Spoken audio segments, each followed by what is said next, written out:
Hello guys, so in this video I'm making a flexible multiplier.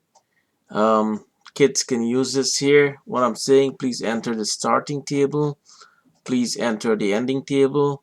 So you want to show a kid, let's say you want to generate 5 times to 10 times table. So to run this program, let's go.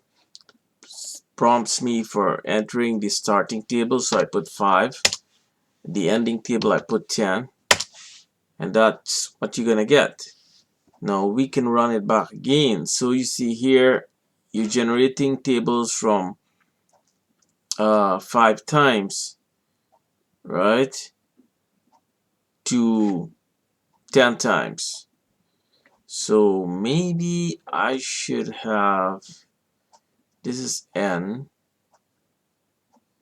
so let's change this around. What about I put I here and n here, right? And this is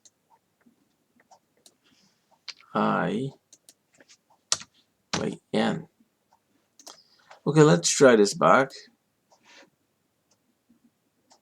Okay, so my starting table is 5, my ending table is 10. So yeah, this looks more like what you want to see. Let's try a next example. Starting table is 4 times, ending is 7.